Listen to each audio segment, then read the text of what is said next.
Mask भेजना ना। हाँ बच्चों, गुड मॉर्निंग।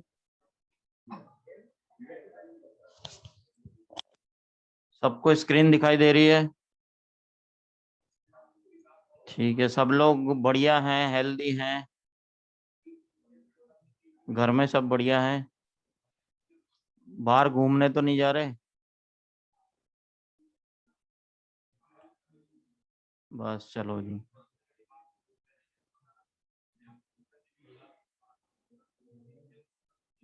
भाई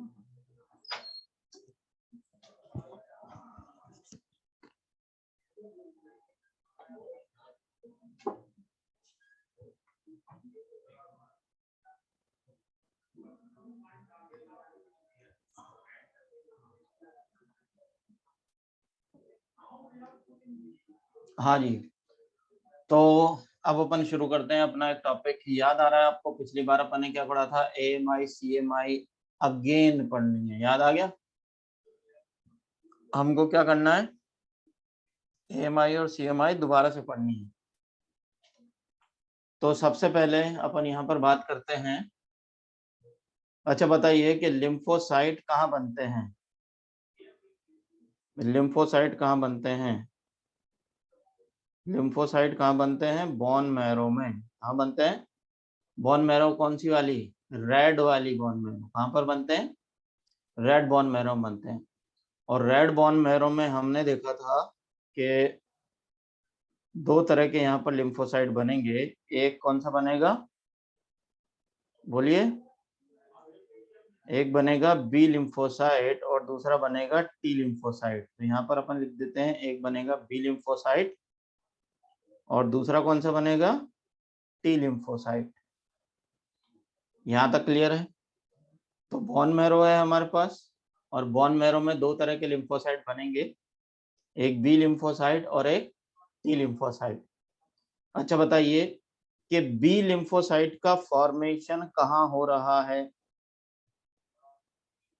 बी का फॉर्मेशन कहाँ हो रहा है? बोन मैरो में। अच्छा बताइए टी का फॉर्मेशन कहाँ हो रहा है? टी का फॉर्मेशन कहाँ हो रहा है? बोन मैरो में, थाइमस में नहीं। कई कमेंट में थाइमस भी लिखा हुआ आ रहा है, लेकिन याद रखें फॉर्मेशन हमेशा बोन मैरो में ही होगा। अच्छा बताइए बी लिम्फोसाइट का मैचुरेशन कहाँ है हो रहा है?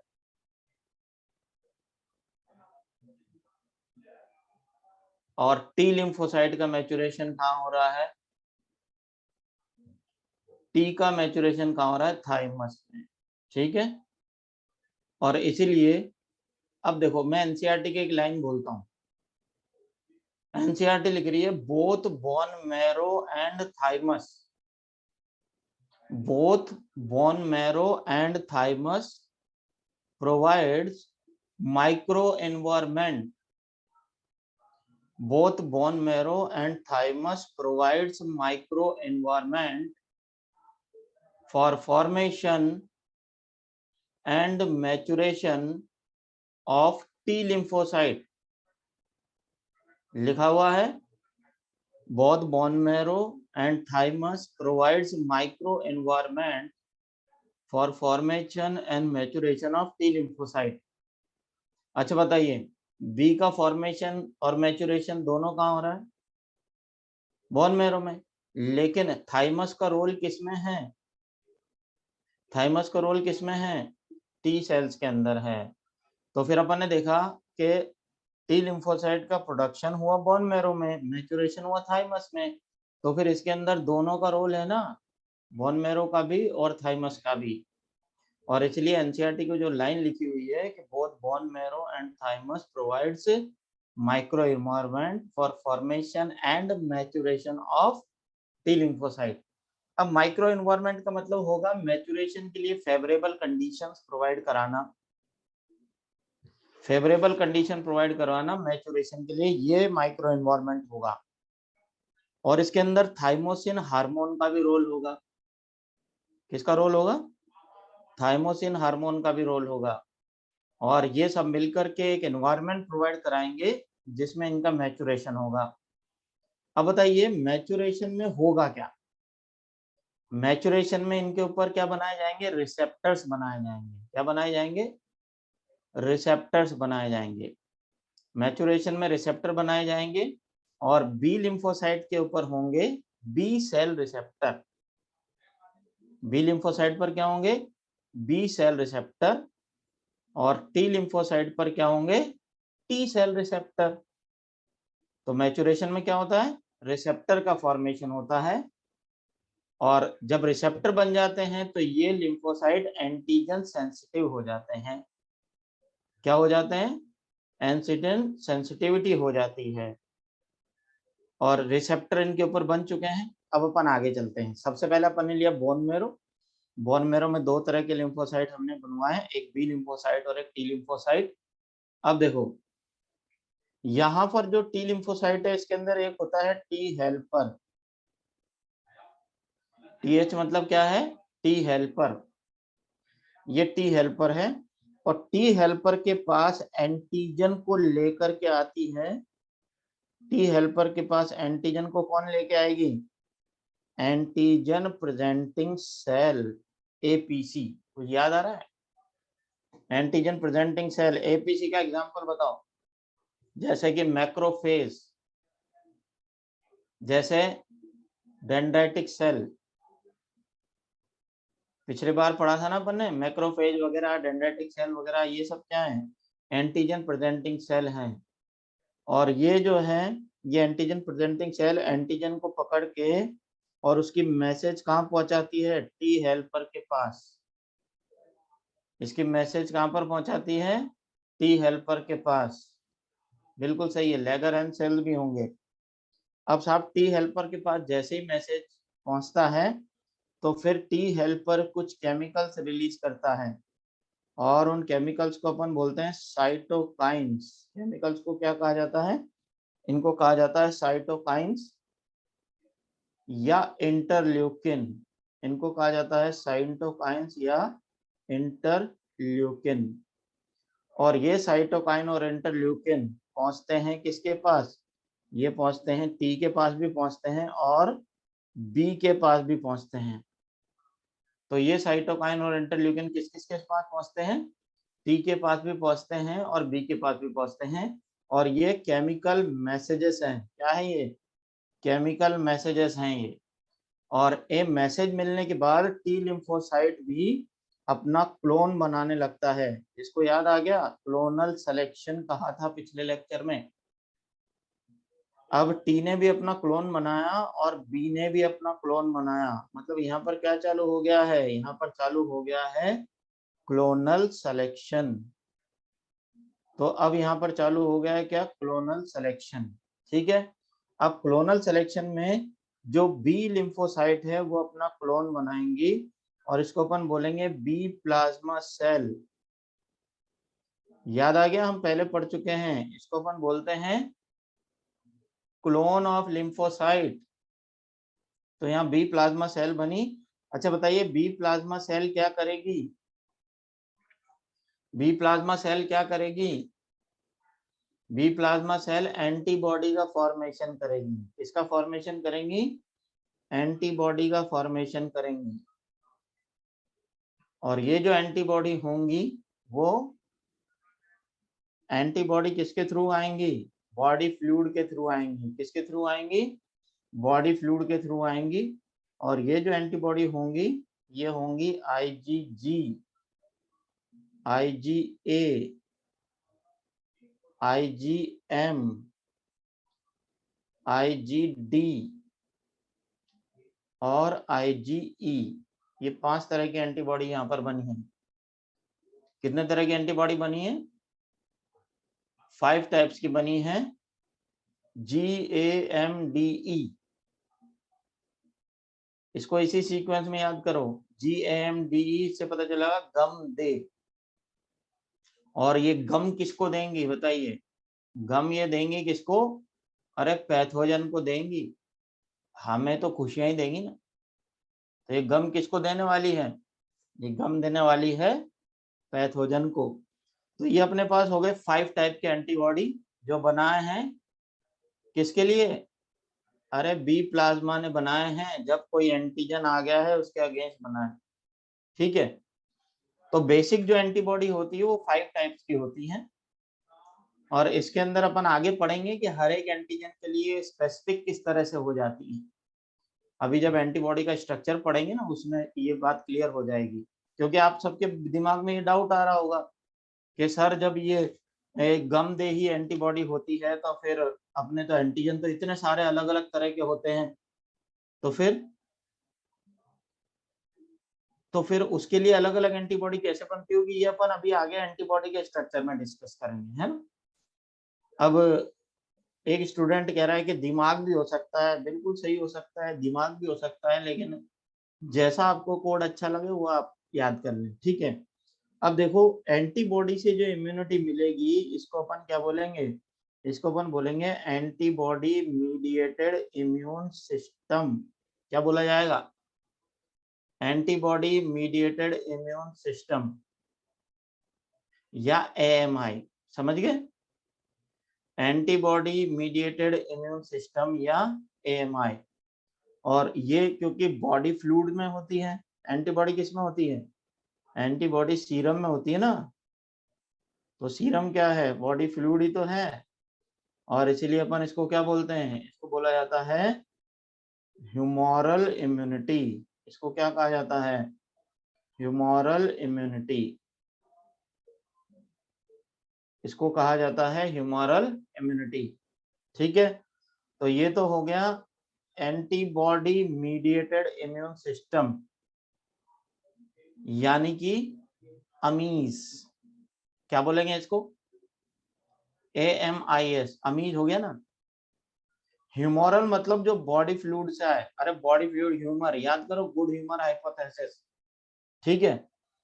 अब देखो, अब हर एक एंटीजन के लिए अपने को ये एंटीबॉडी अलग अलग बनानी पड़ेगी ना, तो ऐसे में बी प्लाज्मा सेल खुद, जो बी लिम्फोसाइट है वो अपना क्लोन बनाएंगी, क्योंकि हर एक एंटीजन के हिसाब से क्लोन अलग बनाना पड़ेगा। तो हर एक एंटीबॉडी बनाने के लिए इसको क्लोनिंग करनी पड़ेगी, यानी क्लोनल सिलेक्शन करना पड़ेगा। तो बी प्लाज्मा नहीं बदलेगी, ये बी लिम्फोसाइट नहीं बदलेगी, बी प्लाज्मा सेल हर एक एंटीजन के लिए अलग अलग बनेगी।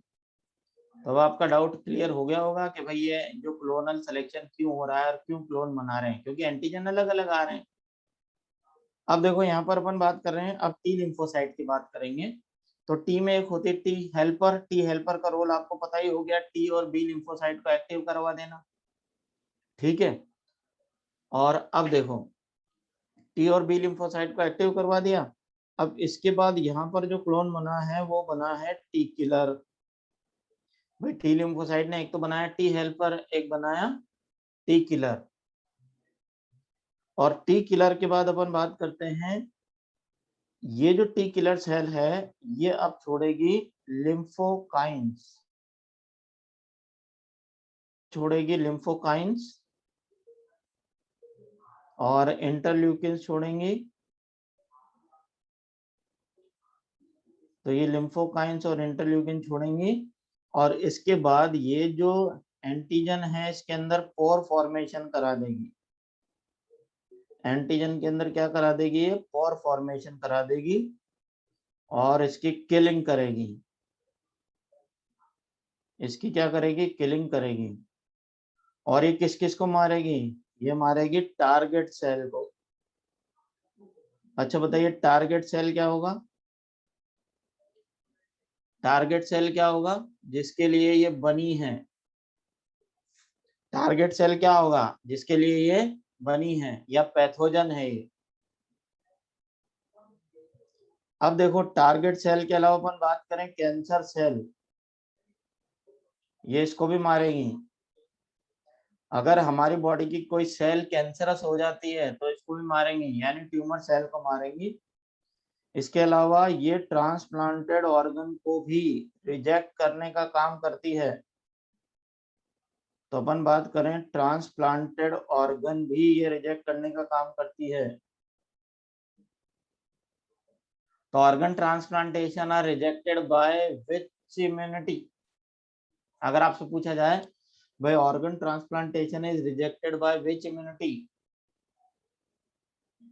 अरे तो उसमें किलर सेल्स का रोल हो रहा है ना, और किलर सेल में अपन बात कर रहे हैं, ये जो टी हेल्पर टी किलर, ये अपनी आएगी किसमें, CMI में। किसमें आएगी ये, CMIS, cell mediated immune system, यानी कि कमीज। सेल मीडिएटेड इम्यून सिस्टम यानी कि कमीज, क्योंकि इसके अंदर टी हेल्पर टी किलर है। अब देखो, एंटीबॉडी भी मिलके मार रही है एंटीजन को। अरे एंटीबॉडी भी मिलके मार रही है एंटीजन को, और टी किलर सेल्स ने भी एंटीजन को डिस्ट्रॉय किया। तो दोनों ने मिलकर के एंटीजन को खत्म कर दिया है। दोनों ने मिलकर एंटीजन को खत्म कर दिया है। लेकिन बताइए, ये क्लोनल सिलेक्शन अभी रुका है या नहीं रुका है? क्लोनल सिलेक्शन अभी रुका है या नहीं रुका है? नहीं रुका है ना। और अब अपन क्या करेंगे, क्लोनल सिलेक्शन को रोकने के लिए फिर आएंगे टी सप्रेसर। क्लोनल सिलेक्शन रोकने के लिए कौन आएंगे, टी सप्रेसर। और ये जो टी सप्रेसर है, ये रिलीज करेगी सप्रेसेंट।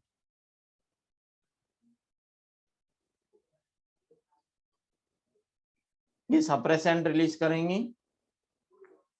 सप्रेसेंट रिलीज करने के बाद ये क्लोनल सिलेक्शन को रोक देंगी।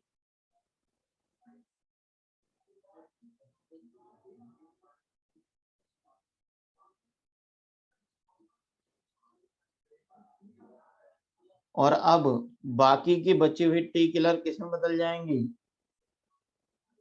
T memory. और बाकी की बची हुई बी प्लाज्मा किसमें बदल जाएगी, बी मेमोरी।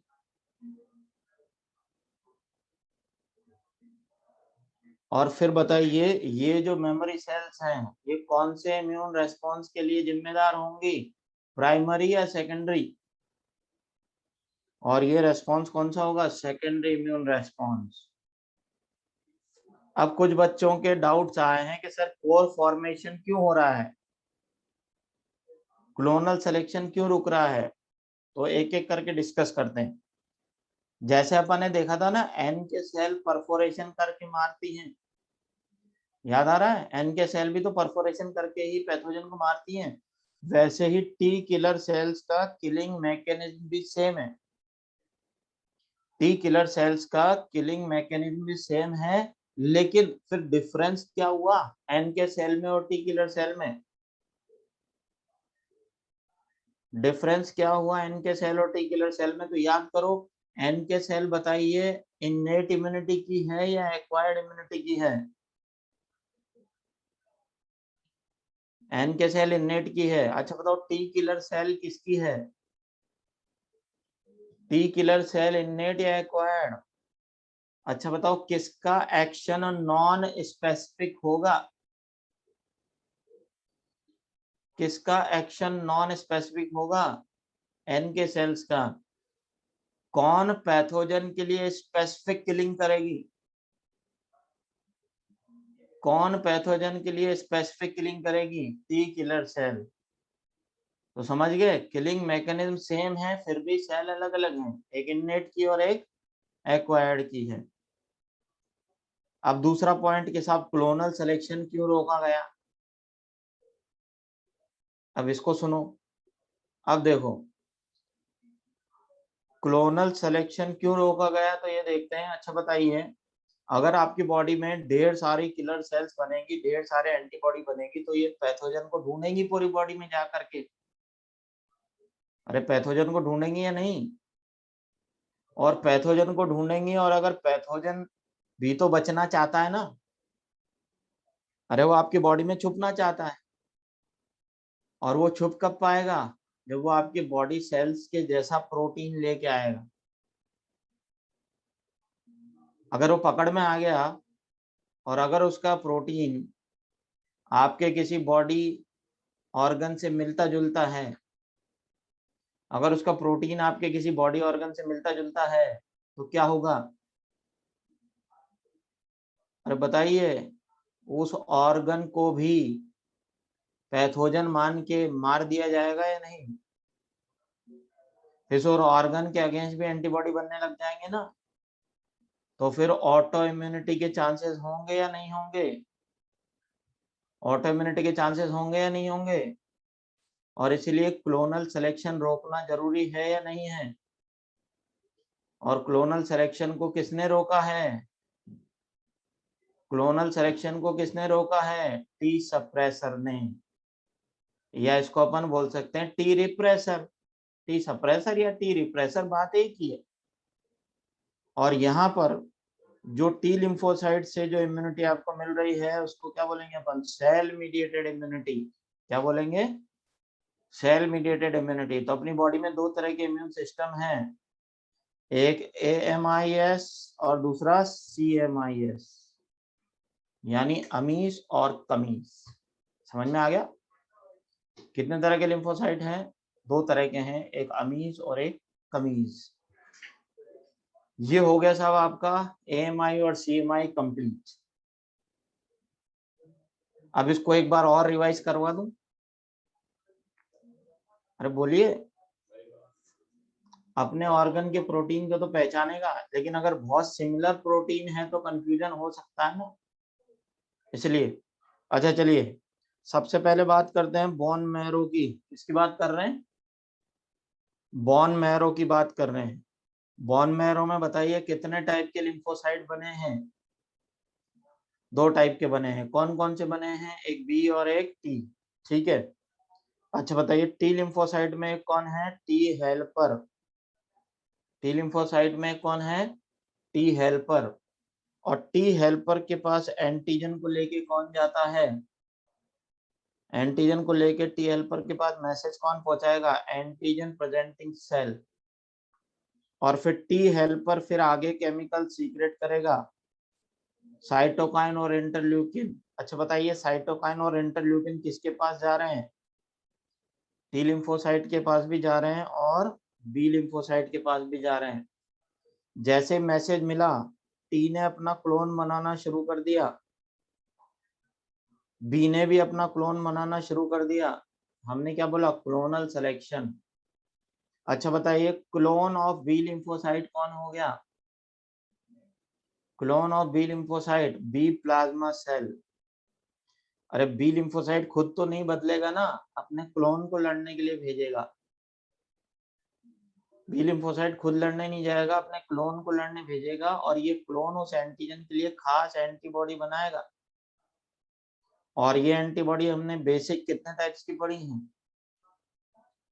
5 तरह की पढ़ी है ना। और इसको अपन ने बोला था गम दे। क्या बोला था? गम दे। और फिर एंटीबॉडी से जो आपको इम्यूनिटी मिलेगी उसको क्या बोलेंगे? AMIS, antibody mediated immune system.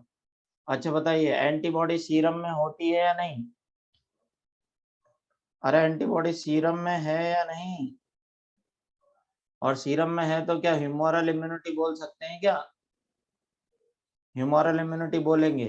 अब इधर देखो, टी हेल्पर के बाद टी किलर, और टी किलर ने क्या रिलीज किया है? लिम्फोकाइंस, इंटरल्यूकिन्स। और इन्होंने एंटीजन में पोर फॉर्मेशन करा के उसकी किलिंग कर दी है। अच्छा बताइए, किस किस को मारेंगे ये मारेंगे टारगेट सेल को, कैंसर सेल को, और ट्रांसप्लांटेड ऑर्गन को। अगर आपसे पूछा जाए कि भाई which immunity is responsible for rejection of organ transplantation, बोलेंगे CMI। क्या बोलेंगे? CMI। अच्छा बताओ, अब एंटीजन को दोनों मिलके मार रहे हैं, बी लिम्फोसाइट भी और टी किलर भी, एंटीबॉडी भी और टी किलर भी। ट्रांसप्लांटेड ऑर्गन मतलब जैसे किसी की किडनी फेल हो गई, लीवर फेल हो गया, तो किसी दूसरे से लीवर किडनी लेके लगा लिया तो उसको ट्रांसप्लांटेड बोलते हैं। अच्छा एक बात बताइए, अब क्लोनल सिलेक्शन रोकने के लिए कौन आएगा? टी सप्रेसर या टी रिप्रेसर। और ये क्या रिलीज करेगी? सप्रेसेंट। सप्रेसेंट से क्या होगा? क्लोनल सिलेक्शन रुक जाएगा। अच्छा बताइए, अब कुछ टी किलर सेल तो एंटीजन को मारने में खत्म हो गई, बाकी तो बची होंगी ना।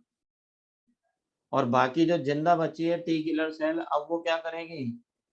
वो टी किलर सेल किस में कन्वर्ट हो जाएगी? टी मेमोरी में। और बी प्लाज्मा सेल जो बची है वो किस में कन्वर्ट हो जाएगी? बी मेमोरी में। और मेमोरी बेस्ड इम्यून रेस्पॉन्स कौन सा होता है? बोलिए। Memory based immune response secondary immune response. और वो बहुत ज्यादा फास्ट होता है, बहुत ज्यादा फास्ट होता है। तो इस तरह से अपन ने ये पढ़ा है एंटीबॉडी मीडिएटेड इम्यून सिस्टम और सेल मीडिएटेड इम्यून सिस्टम, यानी कि AMI और CMI। टी सप्रेसर को जब एंटीबॉडी का कंसंट्रेशन बढ़ने लगता है, किलर सेल्स का कंसंट्रेशन बढ़ने लगता है, तो ये अपने आप ही एक्टिव हो जाते हैं। ठीक है। अरे बी किलर कहाँ पढ़ाया है भाई मैंने? आप कह रहे हो टी किलर बी किलर में क्या डिफरेंस है, तो बी किलर तो मैंने नाम ही नहीं लिया, किलर तो सिर्फ टी ही होती है, बी तो एंटीबॉडी है। लीवर ट्रांसप्लांट होता है लेकिन पूरा का पूरा लीवर नहीं, लीवर के अंदर रीजनरेशन पावर होती है, तो लीवर का एक पार्ट भी ट्रांसप्लांट किया जा सकता है।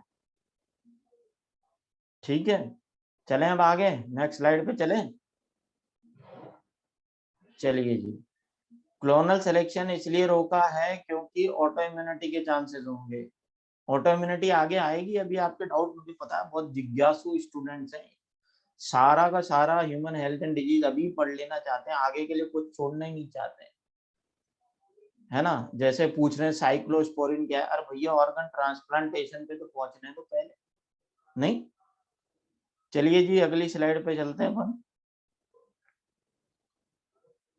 हाँ, अब अपने पास है एंटीबॉडी का स्ट्रक्चर। क्या पढ़ रहे हैं अपन?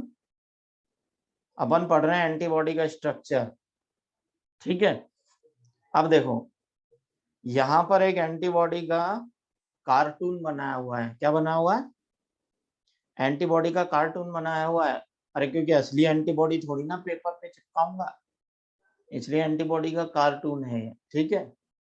अच्छा, यहाँ पर आपको एक ऑरेंज और ये वाली लाइन दिख रही होगी पूरी, ये यहाँ से यहाँ तक देखो, ये यहाँ से यहाँ तक। अच्छा बताओ, ये चेन जो है वो स्मॉल है या लार्ज है? ये वाली जो चेन है वो स्मॉल है या लार्ज है? ये लार्ज है, तो बताइए ये हैवी चेन होगी या लाइट चेन होगी? अरे बड़ी चेन है ना, तो भारी चेन होगी ना, तो ये हैवी चेन है। अच्छा बताइए, ये वाली जो चेन है ये बड़ी है या छोटी है? ये वाली जो चेन है वो बड़ी है या छोटी है? स्मॉल है, तो बताइए ये हैवी होगी या लाइट होगी? ये लाइट चेन है। अच्छा बताइए, इस एंटीबॉडी के स्ट्रक्चर में आपको कितनी हैवी चेन्स दिखाई दे रही हैं? How many heavy chains are there in the structure? Two heavy chain. और लाइट चेन्स कितनी हैं? लाइट चेन कितनी है? टू। तो टू हैवी और टू लाइट। क्या बोला अपन ने? Two heavy and two light. तो क्या इसको अपन ऐसे लिख सकते हैं? क्या इसको ऐसे लिख सकते हैं? H2L2। अरे लिख सकते हैं या नहीं? अरे बिल्कुल लिख सकते हैं, क्योंकि दो हैवी चेन है, दो लाइट चेन है। अच्छा बताइए, एंटीबॉडी का शेप अल्फाबेट के जैसा है? अच्छा बताइए कौन से अल्फाबेट के जैसा है? वाई के जैसा है। तो एनसीईआरटी क्या लिखती है? Antibody is a Y shaped molecule. अरे यही बोलेंगे ना, कैसा है? ये वाई शेप्ड है। और इसको रिप्रेजेंट किससे करेंगे अपन? H2L2। किससे रिप्रेजेंट करते हैं अपन इसको? H2L2। अच्छा बताइए, इसमें H2 क्या है? H2 क्या है? अरे दो हैवी चेन्स हैं, इसलिए H2। L2 क्या है? दो लाइट चेन है। अब यहाँ पर देखो, ये हैवी चेन नजर आ रही है आपको, और ये लाइट चेन नजर आ रही है आपको, नजर आ रही? तो यहाँ एक हैवी चेन, यहाँ एक लाइट चेन, और इन दोनों के बीच में देखो ये एरो, ये यहाँ से यहाँ तक, इस एरो पे क्या लिखा हुआ है? पैराटॉप। क्या लिखा हुआ है? पैराटॉप। अच्छा, अब मैं आपसे एक क्वेश्चन पूछता हूं। Paratope is present between, paratope is present between two heavy chains. बोलो यस और नो। क्या दो हैवी चेन के बीच में होगा? नहीं। क्या दो लाइट चेन के बीच में होगा? क्या दोनों लाइट चेन के बीच में होगा? नहीं। अच्छा बताइए, एक हैवी चेन एक लाइट चेन, क्या इसके बीच में होगा? बिल्कुल होगा। तो अगर नीट में क्वेश्चन आ जाए कि पैराटॉप, पैराटॉप क्या है? एंटीजन बाइंडिंग साइट है। देखो यहाँ भी है, ये रहा, ये भी पैराटॉप है और यहाँ भी पैराटॉप है। तो ये एंटीजन बाइंडिंग साइट, मतलब जहां एंटीजन बाइंड हो सकता है वो है ये। अरे जहां एंटीजन बाइंड हो सकता है वो है ये। आपने 10th में पढ़ लिया तो आप बहुत समझदार हो गए फिर तो, है। इसको एक बार और पढ़ लो, रिवीजन हो जाएगा। अब देखो, यहाँ पर अपन देख रहे हैं कि ये जो एक हैवी चेन है और एक लाइट चेन है, उसके बीच में क्या है? एंटीजन बाइंडिंग साइट या पैराटॉप। ठीक है। अच्छा, इस एंटीबॉडी के स्ट्रक्चर में कितने पैराटॉप दिखाई दे रहे हैं? अरे दो दिख रहे हैं ना, एक अपन यहाँ मार्क कर देते हैं और दूसरा अपन यहाँ मार्क कर देते हैं। दो पैराटॉप हो गए। मतलब इस एंटीबॉडी से कितने एंटीजन बाइंड हो सकते हैं? तो ये चार कहां से दिख गए? दो ही दिखेंगे। दो ही एंटीजन बाइंड हो सकते हैं ना, क्योंकि पैराटॉप ही दो ही है। नहीं, पैराटॉप दो है तो दो ही एंटीजन है। अच्छा, अब देखिए, ये यहां से यहां तक का जो आपको दिख रहा है, थोड़ा सा येलो टाइप का दिख रहा होगा, ये यहाँ से यहाँ तक का, ऐसे ही यहाँ से यहाँ तक का है, दिख रहा है। और यहाँ लिख रहा है वेरिएबल रीजन। क्या लिख रहा है? Variable region.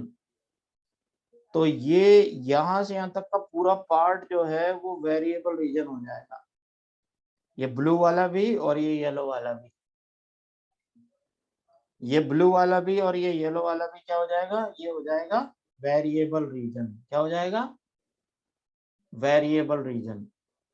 वेरिएबल रीजन मतलब, वेरिएबल रीजन का मतलब होता है कि जैसे एंटीजन है, आपको याद है अलग अलग तरह के होते हैं, एंटीजन अलग अलग तरह के होते हैं। तो एंटीजन के ऊपर देखो, अब एंटीजन की फोटो देखो, मैं यहाँ पर रेड कलर फिल कर देता हूँ, ये तो ये है एपिटॉप। क्या है ये? एपिटॉप। एंटीबॉडी पर होता है पैराटॉप, तो एंटीजन पर होता है एपिटॉप। अच्छा, एंटीबॉडी पर क्या है? एंटीबॉडी पर क्या होता है? पैराटॉप। और एंटीजन पर क्या होता है? एपिटॉप।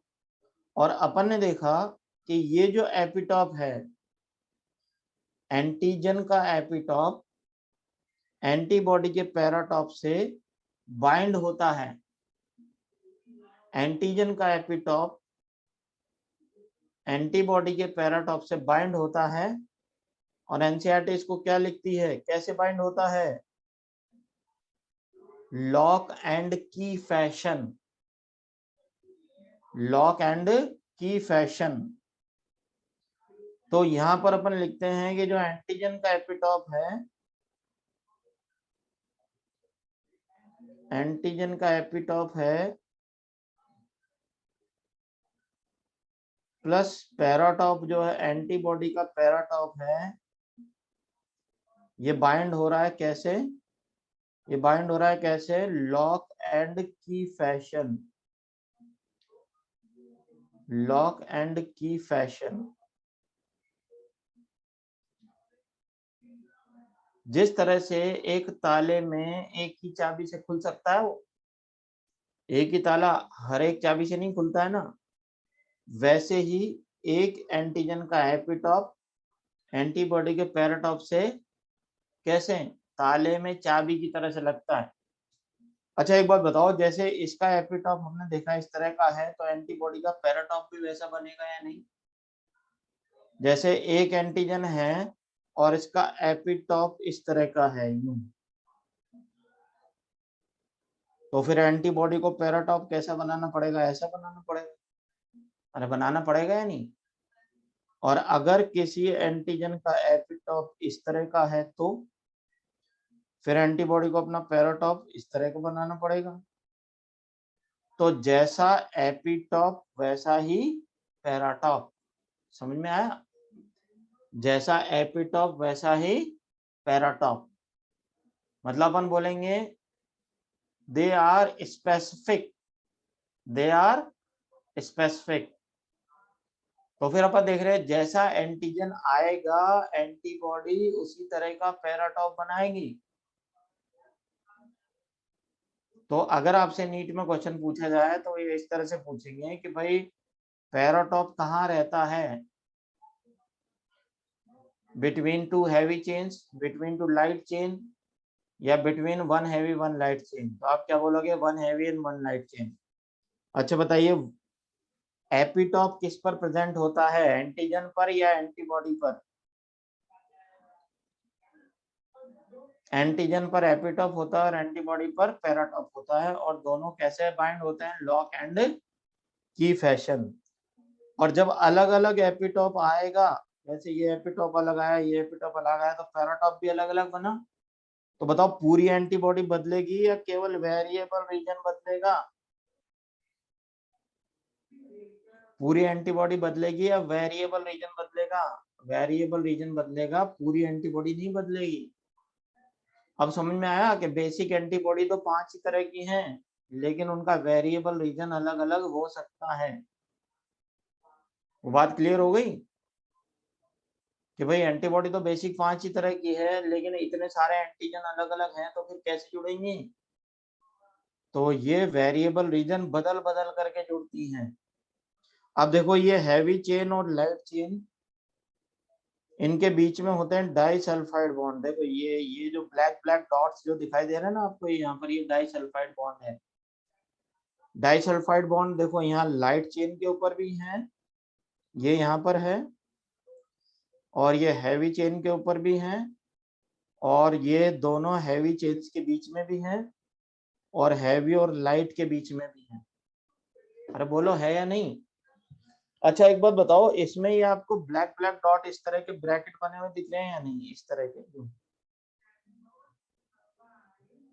अरे इस तरह के ब्रैकेट बने हुए दिख रहे हैं या नहीं, इस तरह के दिख रहे हैं? अच्छा इसमें काउंट करो कितने डाई सल्फाइड बॉन्ड दिखाई दे रहे हैं आपको, काउंट करके बताओ फटाफट। अरे दिख तो रहे हैं पर कितने दिख रहे हैं भाई? 16 बिल्कुल करेक्ट आंसर है। कितने दिख रहे हैं? 16। अब देखो गिनो 16 कैसे।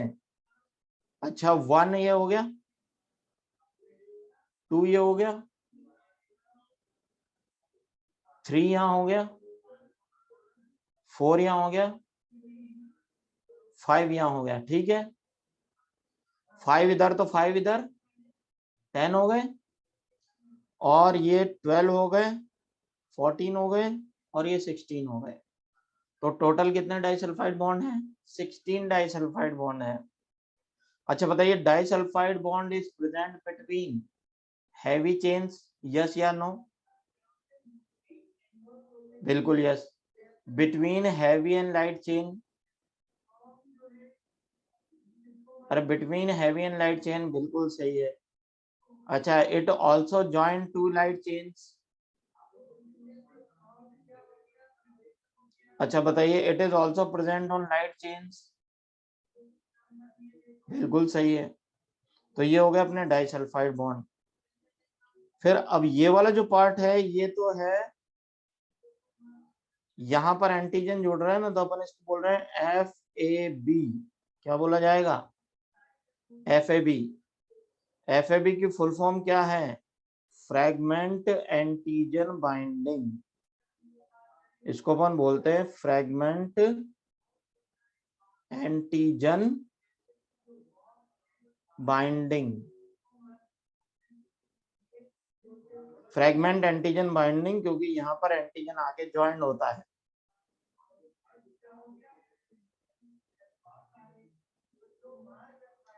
यहाँ पर समझ में आ गया? ये हो गया फ्रेगमेंट एंटीजन बाइंडिंग। या इसको अपन क्या बोल रहे हैं? पैराटॉप। क्या बोल रहे हैं? पैराटॉप। और इसको वेरिएबल रीजन ही इसलिए बोल रहा है क्योंकि इसमें एपिटॉप के हिसाब से पैराटॉप बदलता जाएगा। ठीक है। डाइसल्फाइड बॉन्ड इन चेन्स को आपस में जोड़ के रखने का काम करते हैं। डाइसल्फाइड बॉन्ड इन दोनों चेन्स को आपस में जोड़ने का काम करते हैं। तो यहाँ तो एंटीजन बाइंड हो जाएगा, तो हमने इसमें बोला कि ये एफएबी है, फ्रेगमेंट एंटीजन बाइंडिंग, या उसको पैराटॉप भी बोल सकते हो आप। दोनों एक ही चीज है, दोनों सेम है। अब देखो यहाँ पर अपन बात कर रहे हैं एफसी। एफसी को अपन बोलते हैं फ्रेगमेंट कांस्टेंट। देखो ये यहाँ पर लिख रहा है कांस्टेंट रीजन, मतलब ये एंटीजन के आने पर नहीं बदलता है। ये एंटीजन को आने पर नहीं बदलता है, इसलिए अपन इसको कांस्टेंट रीजन बोलेंगे। और एंटीबॉडी का स्ट्रक्चर रियल में भी ऐसा ही होता है। एंटीबॉडी को देख कर के तो स्ट्रक्चर बनाते हैं। अच्छा, आपने हाथी देखा नहीं तो आप हाथी का स्ट्रक्चर बना दोगे क्या? फिर आप जिराफ जैसा बनाओगे? नहीं। तो ये एंटीबॉडी देखी गई है माइक्रोस्कोप में, उसके बाद ही देख रहे हैं। अब देखो यहाँ पर ये जो बैंड आ रहा है इसको हिंजे रीजन बोला जाता है। क्या बोलते हैं? हिंजे रीजन बोला जाता है इसको। और ये फ्लेक्सिबिलिटी प्रोवाइड करवाता है। एंटीबॉडी को क्या प्रोवाइड कराता है? ये फ्लेक्सिबिलिटी प्रोवाइड करवाता है। ये तो ये फ्लेक्सिबल होती है एंटीबॉडी। क्या होती है? एंटीबॉडी फ्लेक्सिबल होती है। अच्छा, ये जो एफसी सेगमेंट है, यहाँ पर antibody binds with other cells. यहाँ antibody binds with other cells. जैसे अगर ये मास्ट सेल के साथ जुड़ जाएंगी तो बताओ हिस्टामिन वगैरह रिलीज कराएंगे या नहीं? और मास्ट सेल के साथ कौन ज्वाइंट होगी? आईजीई। आईजीई। अब आप बोलोगे sir disulphide bond light chain को बाइंड करेगा, तो यहाँ पर देखो लाइट चेन के ऊपर भी प्रेजेंट है। तो ये लाइट चेन के ऊपर भी डाइसल्फाइड बॉन्ड प्रेजेंट है। फ्लेक्सिबिलिटी प्रोवाइड करता है हिंजे रीजन। फ्लेक्सिबिलिटी कौन प्रोवाइड करता है? हिंजे रीजन। अगर फ्लेक्सिबल नहीं होंगी तो फिर डैमेज हो जाएंगे, क्योंकि एंटीजन को पकड़ना है इनको जाकर के और फिर उसको खत्म कराना है। तो ये डिटेल में अपन एंटीबॉडी के फंक्शन जब पढ़ेंगे ना तो उस समय आएगी। तो अपन यहाँ देख रहे हैं कि यहाँ पर एक लाइट चेन है और यहाँ पर एक हैवी चेन है। इन दोनों के बीच में एंटीजन पकड़ रखा है, और एंटीजन को पकड़ा है कहाँ पर? एंटीजन को पकड़ा है पैराटॉप पर, और एंटीजन अपने साथ लेके आया था एपिटॉप। जैसा एपिटॉप वैसा ही पैराटॉप। अब देखो इसके दो एंड होते हैं एंटीबॉडी के। एक तरफ तो NH3 ग्रुप होता है और दूसरी तरफ COO ग्रुप होता है। इससे इसकी पोलैरिटी होती है। और ये आपके सिलेबस में ज्यादा है नहीं, तो आपको केवल ध्यान रखना है जो NCERT में जितना सा दे रखा है एंटीबॉडी के बारे में उतना सा पढ़ लो, वो मोर देन सफिशिएंट है। और एंटीबॉडी तो प्रोटीन होते ही हैं, ये अपन ने पहले ही पढ़ा है। अब इसके बाद अपन बात करते हैं आगे एंटीबॉडी के जो टाइप्स हैं उसकी बात करते हैं अपन, है ना। तो टाइप्स के अंदर अपन देख रहे हैं, सबसे पहले तो एक एंटीबॉडी आपने पढ़ी है, गमदे हो गई। बिल्कुल NCERT सफिशिएंट है आपके लिए। एक एंटीबॉडी तो इस तरह की है जो अभी आप देख करके आए हैं, ये इसको अपन बोलते हैं मोनोमर। इसको क्या कहा जाता है? मोनोमर। अच्छा बताइए, मोनोमर में कितने एपिटॉप, कितने पैराटॉप दिखाई दे रहे हैं मोनोमर में? 2 पैराटॉप। अच्छा आप बताइए, ये ये अपन बात कर रहे हैं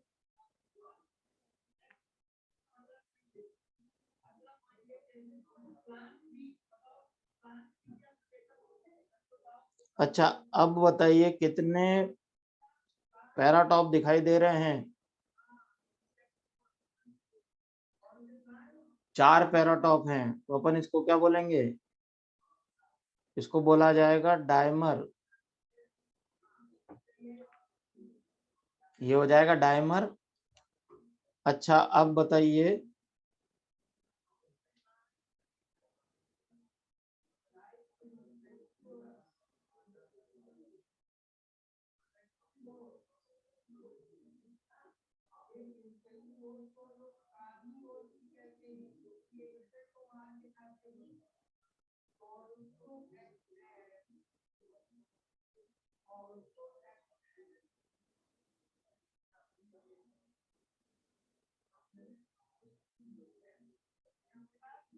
और यहाँ पर अपन देख रहे हैं, बताइए अब गिन के बताइए पैराटॉप कितने हैं? गिन के बताइए पैराटॉप कितने हैं? और ये इसको ज्वाइन करने वाली चेन है जिसको अपन बोलते हैं जे चेन। ज्वाइन करने वाली चेन है जिसको क्या बोला जाता है? जे चेन बोला जाता है, ज्वाइनिंग चेन। और ये जो एंटीबॉडी होगी अपनी वो होगी आईजीएम, और इसको अपन बोलते हैं पेंटामर। इसको क्या कहा जाता है? Pentamer antibody. तो एंटीबॉडी अपने पास देखा, मोनोमर हुई, डाइमर हुई और पेंटामर हुई। कितनी हो गई? मोनोमर, डाइमर और पेंटामर। अब देखो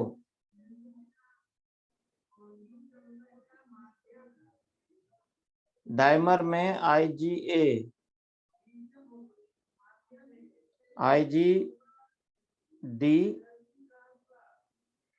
आईजीजी और आईजीई, ये मोनोमर होती है। अरे सभी एंटीबॉडी वाई शेप है, ये यहाँ से यहाँ तक वाई शेप नहीं दिख रहा क्या? तो ये 5 एंटीबॉडी आपस में जुड़ करके पेंटामर बना रही है। यहाँ 2 एंटीबॉडी आपस में जुड़कर डाइमर बना रही है। यहाँ सिंगल एंटीबॉडी है तो वाई शेप है या नहीं? समझ गए? अच्छा अगर आपसे पूछे एग्जांपल ऑफ मोनोमर एंटीबॉडी, बोलो। हाँ जी, आईजीजी, आईजीडी, आईजीई, ये मोनोमर। अच्छा dimer antibody, pentamer antibody, IgM. अच्छा बताइए सबसे ज्यादा एंटीजन कौन बाइंड करेगी? आईजीएम। सबसे ज्यादा हैवी कौन सी एंटीबॉडी होगी? आईजीएम। इसलिए बताओ, अगर आपकी बॉडी में कोई एंटीजन आ जाता है, अगर आपकी बॉडी में कोई एंटीजन आ जाता है, उसको मारने के लिए आप कौन सी एंटीबॉडी सबसे पहले तैयार करना चाहेंगे?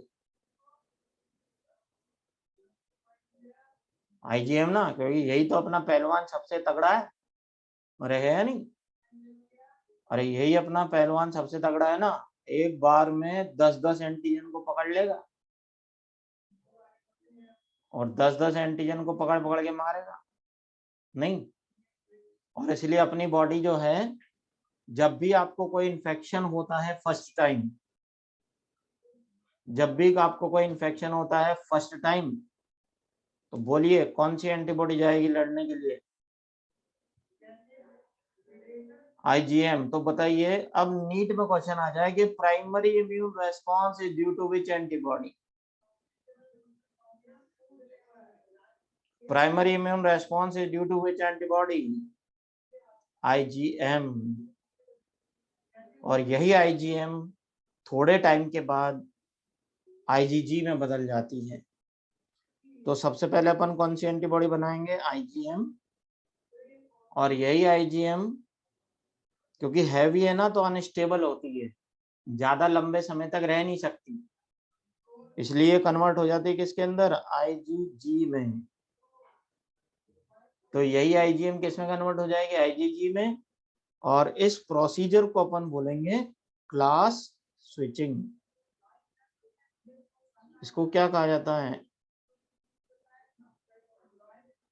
Class switching.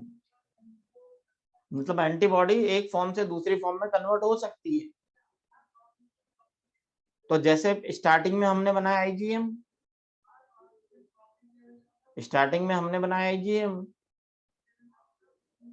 और वो थोड़े समय बाद किसमें बदल जाएगी भाई, एंटीजन को मार करके किसमें बदल जाएगी, IgG में बदल जाएगी। तो अच्छा बताइए, secondary immune response is due to which antibody, IgG। Secondary immune response is due to which antibody, IgG, क्योंकि यही IgM बाद में किसमें बदल जाएगी, IgG में बदल जाएगी। तो एंटीबॉडी के यहाँ पर अपन ने अलग अलग तरह के स्ट्रक्चर पढ़े हैं, 5 से ज्यादा नहीं जुड़ सकते क्या, नहीं, अभी तक पेंटामर एंटीबॉडी खोजी गई है, फिर आप डॉक्टर बन जाओ तो नई एंटीबॉडी खोजना हो सकता है, ज्यादा भी मिल जाए, नहीं। अच्छा, अब अपन बात करते हैं आगे, सुनिए, मोनोमर समझ में आ गया है, कितना एंटीजन जोड़ सकती हैं, 2। डायमर कितने जोड़ेंगी, 4। पेंटामर कितने जोड़ेंगी, 10। अच्छा बताइए, which antibody has strongest agglutination, IgM। अरे स्ट्रॉन्गेस्ट एग्लूटिनेशन क्यों, क्योंकि 10-10 एंटीजन को बांधेगी, पेंटामर एंटीबॉडी बनेगी, समझ रहे हो बात। क्लास स्विचिंग हर एक एंटीबॉडी कर सकती है क्या, हाँ, ज्यादातर एंटीबॉडी कर सकती है, ठीक है। एग्लूटिनेशन तो पहले ही पढ़ लिया भाई, एंटीजन एंटीबॉडी रिएक्शन, थोड़ा सा पुराना वाला भी रिवाइज करते रहा करो। IgA कोलेस्ट्रॉम वाला ही है, बिल्कुल सही कह रहे हैं आप, ठीक है। अब आगे चलें, फंक्शंस ऑफ एंटीबॉडी। सबसे पहले क्या दे रखा है, एग्लूटिनेशन। और एग्लूटिनेशन पहले क्या बताया था, antigen antibody reaction, antibody antibody reaction. और उसके बाद जो एंटीबॉडी है वो एंटीजन के साथ अटैच हो जाएगी और उसको डिस्ट्रॉय करेगी, कैसे, सेल लाइसिस से। किस तरह से डिस्ट्रॉय करेगी, सेल लाइसिस से। अब देखो, सबसे पहला हो गया एग्लूटिनेशन। अब इसको एक बार और रिपीट करेंगे, डायग्राम बना करके समझाएंगे। तो फर्स्ट फंक्शन क्या हो गया, एग्लूटिनेशन, मतलब एंटीजन एंटीबॉडी रिएक्शन, जिसमें एंटीबॉडी जो है वो एंटीजन से अटैच होगी और फिर उसको डिस्ट्रॉय करेगी, किससे, सेल लाइसिस से। सभी एंटीबॉडी की फुल फॉर्म बताएंगे, अभी टेबल पढ़ेंगे एंटीबॉडी उस समय। अब देखो, यहां पर अपन बात कर रहे हैं, सेकंड है ऑप्सोनाइजेशन। ऑप्सोनाइजेशन क्या है, कोटिंग ऑफ बैक्टीरिया या antigen with opsonin, coating of antigen with opsonin. और ये 2 एंटीबॉडी होती हैं जिसको अपन बोलते हैं ऑप्सोनिन एंटीबॉडी, और ये होती है IgG IgM। IgG IgM होती है, ये होती है ऑप्सोनिन एंटीबॉडी, और ये फेगोसाइटोसिस करवाती हैं, क्या कराती हैं, फेगोसाइटोसिस करवाती हैं। अभी केवल आप सुन लो, थोड़ा बहुत समझ में आ रहा है वो समझ लो, अभी मैं इसको दोबारा से समझाऊंगा। आपके सबके बहुत सारे डाउट हैं मुझे पता है, लेकिन अभी जो मैं कह रहा हूँ वो सुनते जाओ, फिर मैं अभी डायग्राम बना के समझा दूंगा।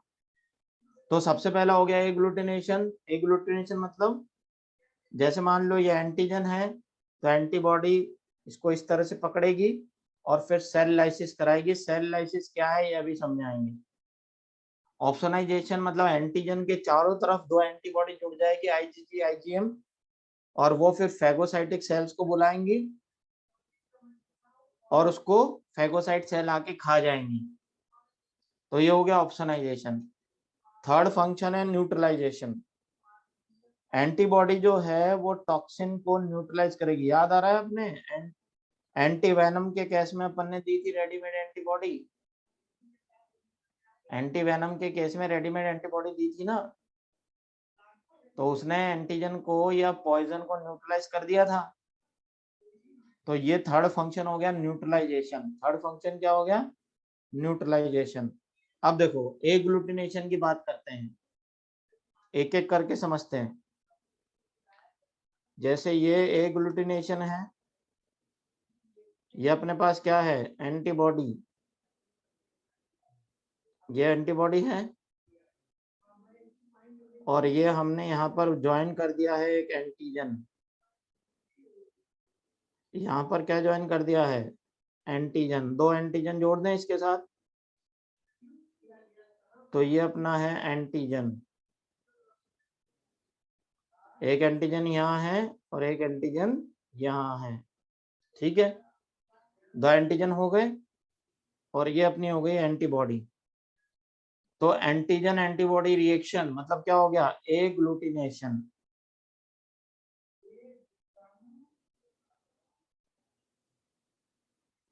फिर ये वाला जो पार्ट है इसको अपन ने बोला एफसी पार्ट। याद आ रहा है कुछ? ये एफसी पार्ट जो है ये आगे जाके कॉम्प्लीमेंट सिस्टम को एक्टिव कराता है। आगे जाके किसको एक्टिवेट कराएगा? ये कॉम्प्लीमेंट सिस्टम को, जो आप हायर क्लासेस में पढ़ोगे। यहाँ पढ़ने का कोई मतलब नहीं है, यहाँ समझ में भी नहीं आएगा। तो ये कॉम्प्लीमेंट सिस्टम को एक्टिव कराता है और फिर कॉम्प्लीमेंट सिस्टम में कुछ फैगोसाइट सेल आती हैं या कॉम्प्लीमेंट प्रोटीन आते हैं। फिर यहाँ से कुछ कॉम्प्लीमेंट प्रोटीन आते हैं और वो कॉम्प्लीमेंट प्रोटीन फिर इस एंटीजन के ऊपर अटैक करते हैं और फिर इसका करा देते हैं सेल लाइसिस। क्या करा देते हैं? Cell lysis. कॉम्प्लीमेंट सिस्टम केवल नाम याद रखना है आपको, ये आप मेडिकल कॉलेज में पढ़ोगे। एफसी पार्ट ये यहाँ से दूसरी सेल से जुड़ेगी ना ये एंटीबॉडी, तो इसको बोलते हैं एफसी पार्ट। सेल लाइसिस मतलब इस एंटीजन को खत्म करवाया जाएगा, इसको बर्स्ट करवा देंगे, ये स्वेलअप हो जाएगा, ये फट जाएगा, इसको सेल लाइसिस कहते हैं। ठीक है, तो सबसे पहले हमने एंटीबॉडी बनाई, उसके बाद एंटीजन को जोड़ा। जहां एंटीजन जोड़ता है वो पार्ट क्या होता है? Fragment antigen binding. और जो पार्ट खुला रहता है, दूसरी सेल से जुड़ने की पावर रखता है, इसको क्या बोलते हैं? Fc part. Fragment antigen binding यानी पैराटॉप, और जो खुला हुआ पार्ट है वो एफसी पार्ट है। एफसी पार्ट किसको एक्टिव कराएगा? कॉम्प्लीमेंट सिस्टम को। और कॉम्प्लीमेंट सिस्टम में क्या बनेंगे? Complement protein. ये कॉम्प्लीमेंट प्रोटीन किसकी वॉल पे अटैक करेंगे? एंटीजन के ऊपर। एंटीजन के ऊपर अटैक करके इसमें क्या हो जाएगा? पोर फॉर्मेशन कर देंगे और एंटीजन फूल करके फट जाएगा। इसका क्या हो जाएगा? Cell lysis.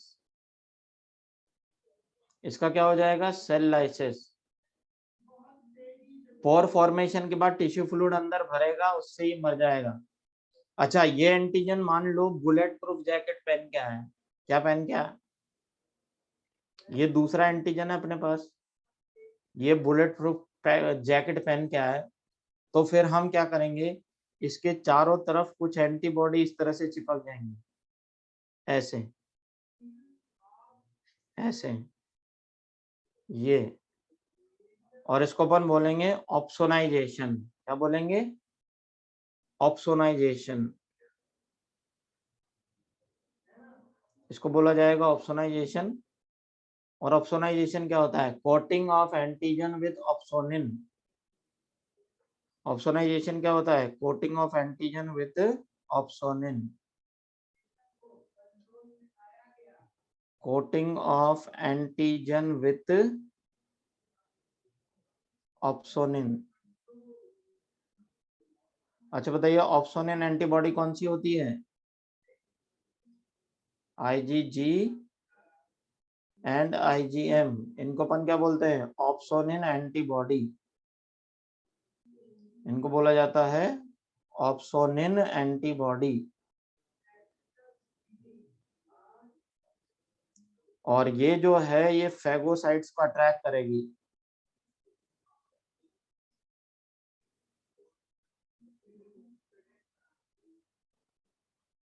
और अब ढेर सारे फेगोसाइट्स यहाँ आ जाएंगे, मैक्रोफेज वगैरह, और वो इसको खा जाएंगे।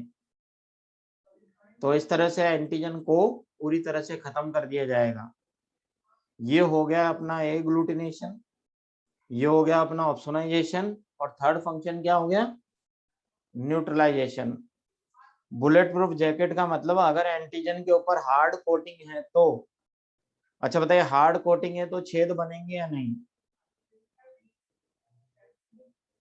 नहीं बनेंगे ना। तो नहीं बनेंगे तो अब इसको खिला दो, फेगोसाइट्स को बुला करके खिला दो। फेगोसाइट को बुलाने का काम कौन करेगा? IgG IgM। अरे है या नहीं? इसको अपन ने क्या बोला? Opsonin antibody.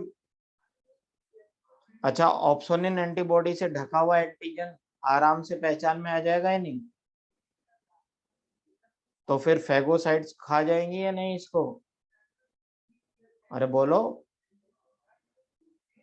तो इसको अपन ने क्या बोलेंगे? इसको अपन बोलेंगे ऑप्सोनाइजेशन। अरे एंटीजन को तो हर बार मरना ही पड़ेगा, वरना आप नहीं मर जाओगे। नहीं? तो हाँ, मैक्रोफेज एंटीबॉडी को भी खा जाएंगी, पूरे को ही खा जाएंगी, कोई टेंशन नहीं। ऑप्सोनिन प्रोटीन होता है। हाँ जी, टाइम हो गया है, मुझे पता चल गया। अब आप लोग बोर हो गए बुरी तरह से, है ना? मुझे यही लग रहा है अब। चलो जी, होमवर्क अभी आगे बिगिनर बॉक्स दिया हुआ है, वो सॉल्व करें जितने आप। अरे क्या बात है, बोर नहीं होते आप, दिन भर पढ़ सकते हैं, है ना? चलो पढ़ाएंगे आपको फिर, है। Okay, thank you very much.